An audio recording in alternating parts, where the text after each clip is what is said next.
welcome in to Texans Today, everybody. I'm your host, Jeremy Chuggs. Coming up on today's show, we got a loaded roster for you. We're talking Texans Pro Bowl snubs. Did anybody get the wrong end of the stick when it came to the Pro Bowl selections? Azeez Al-Shaair, is he even more motivated coming off of that suspension, finally able to practice with the team this week? DeMeco talked to the media today. I'm going to give you the highlights from his press conference and go over the latest Texans injury news before Week 18. Before we get going, want to send some thoughts and prayers to our buddies who border us right there on the east side of Texas. I know a lot of people have friends and family that are in Louisiana from New Orleans. I, for one of my best friends growing up, actually came from New Orleans after Hurricane Katrina. So the Houston to New Orleans connection runs pretty deep. So if you could share today's video, maybe send this to one of your family or friends from New Orleans, letting them know, you're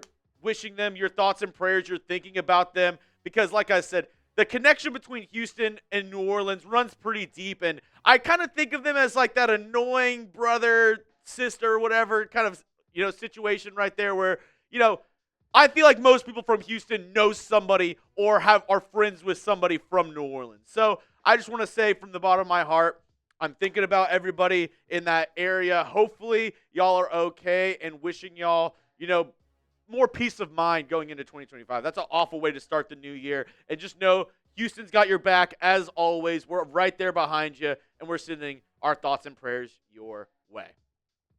All right, let's get into the meat and potatoes of today's show. Let's first talk about the Texans Pro Bowl selections. And the little asterisk right there, that means these guys are the starters, which, yeah, Laremy Tunsil is starting in the Pro Bowl. Somebody who, for the better part of the year, led the NFL in penalties. I mean, this dude, the amount of false starts, holds, illegal formations, Laremy Tunsil still proving that he is, with even all that stuff, an amazing left tackle, an amazing football player.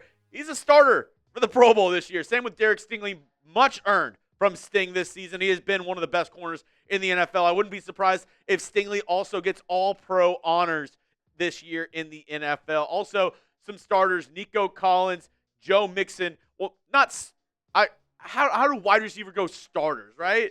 He's the third wide receiver on the depth chart, so I would say he's a starter. And then Joe Mixon is also on the Pro Bowl roster. The Texans also had some alternates selected to the Pro Bowl. Danielle Hunter, a first alternate. Tommy Townsend, a first alternate. Will Anderson Jr., a second alternate. C.J. Stroud, a second alternate. Kaimi Fairbairn is a fourth alternate for kicker. I don't know why we need 4 or 5 alternates, but okay. Kaimi is a fourth alternate, and Jimmy Ward is a fourth alternate. Okay, cool with that, I guess. And not that it matters, but I do think Danielle Hunter was snubbed. He had an amazing year with the Houston Texans. But at the same time, I can't really blame the NFL because the list in the AFC for edge rushers is pretty stacked, especially at the defensive end. Here are the 3 guys that made it over him. Myles Garrett, Max Crosby, Trey Hendrickson. And yeah, Max Crosby got injured, missed some games this year, but when you look at their overall stats, all pretty similar, right? Like tackles for loss, they're all right there with each other. Sacks, obviously Crosby has the lower number of sacks there with 7.5, but Myles Garrett, Trey Hendrickson, both with 14, Danielle with 12. Pressures on the year, Myles Garrett, 44, an absolute machine. Trey Hendrickson with 47.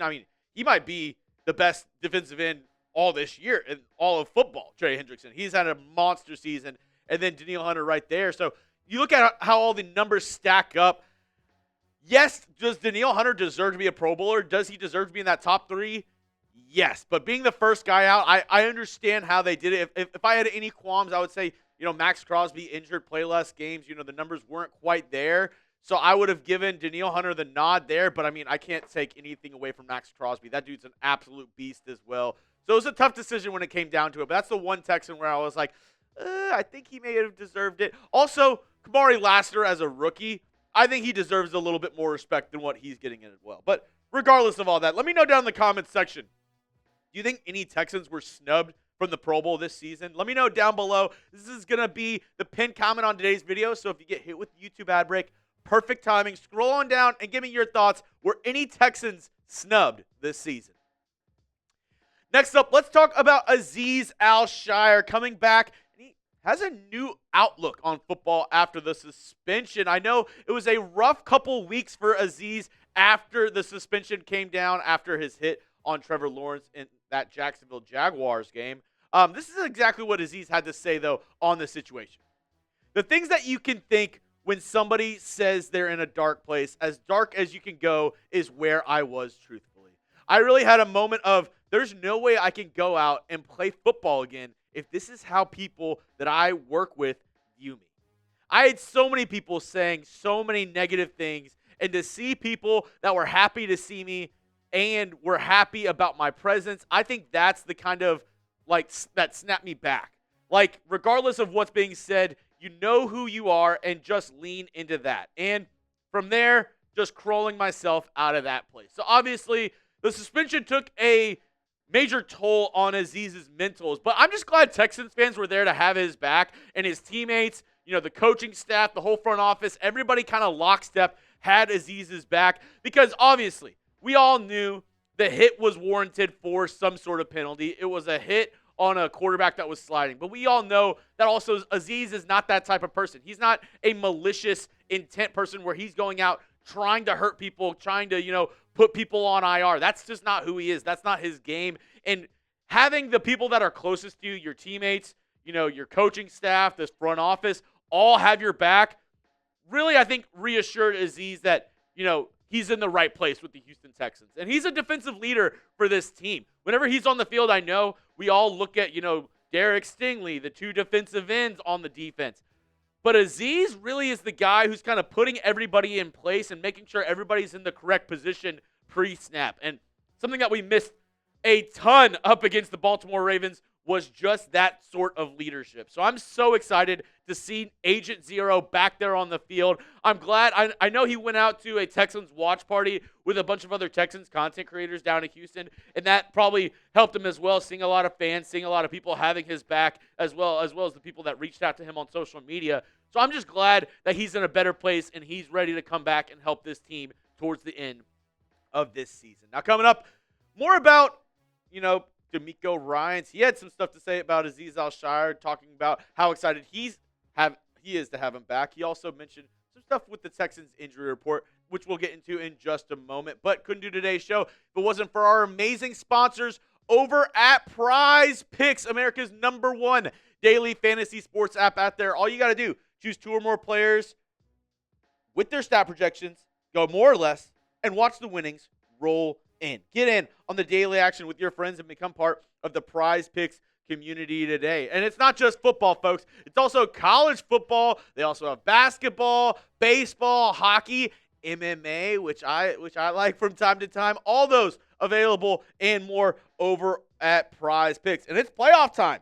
It's now or never. Don't miss out on the last few weeks of football action with Prize Picks, the best place to win cash while watching the playoffs. Download the Prize Picks app today and use that code CLNS, and Prize Picks is going to give you $50 instantly when you play $5. You don't even need to win to receive the $50 bonus. It's guaranteed. So get started today with our friends over at Prize Picks. They're making daily fantasy sports fun again, so why not get started today with Prize Picks? Run your game. Now, let's talk about DeMeco Ryans, his press conference.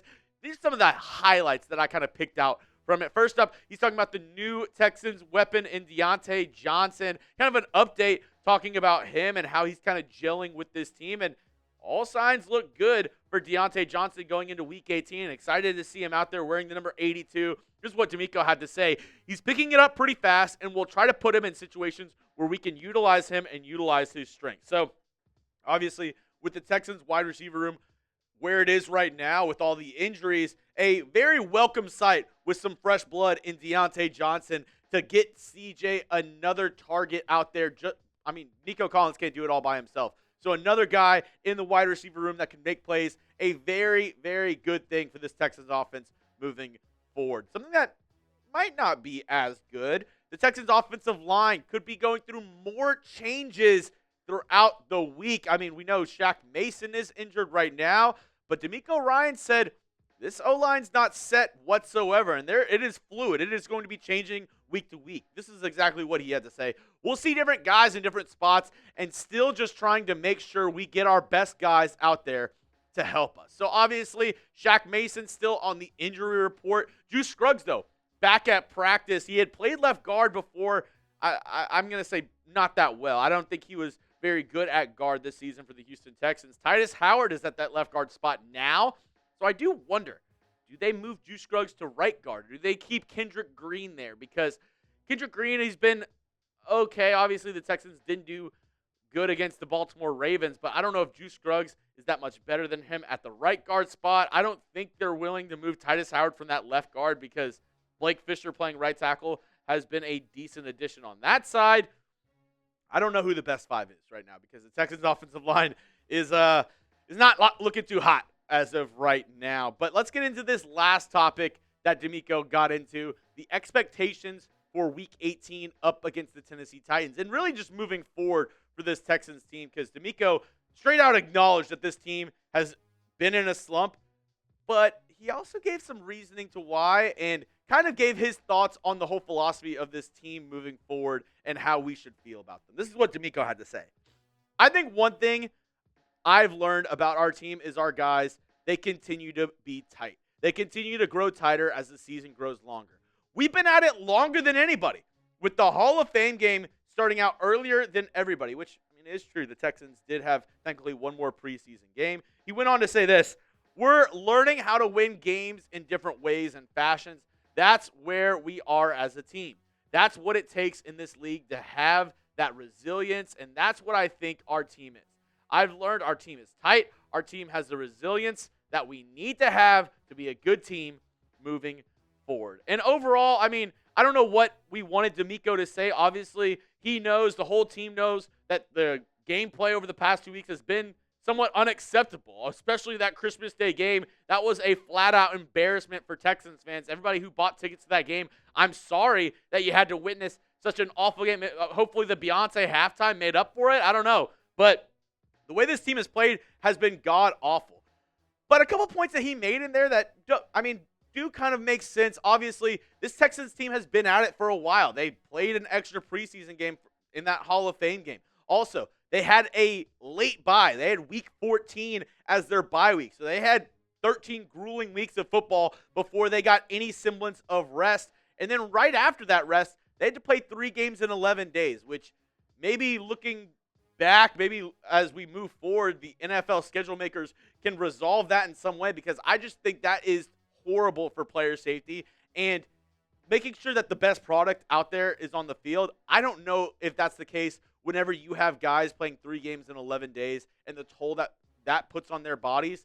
I mean, we've seen the Texans, that last game up against the Ravens, it just looked like they crumbled. And speaking of that, we move on to the Texans injury report going into Week 18. Denico Autry, Foley Fatukasi, Shaq Mason not practicing. Kamari Lassiter was able to get back out there with a quad injury. Jeff Okudah dealing with a concussion, but I don't believe he'll be in the starting lineup anymore because they're now starting Miles Bryant in the nickel, moving Kamari Lassiter back out there to corner. Nico Collins got some rest. Christian Harris dealing with an ankle injury. Joe Mixon with rest. As I said earlier, Juice Scruggs back, but with that foot injury, and then Laremy Tunsil got a rest day as well. But I do expect the starters to play up against the Tennessee Titans this Sunday. I'll be live doing a watch party here on the channel, noon Central Time, so probably 30 minutes before, so 11:30 Central Time here on Texans Today.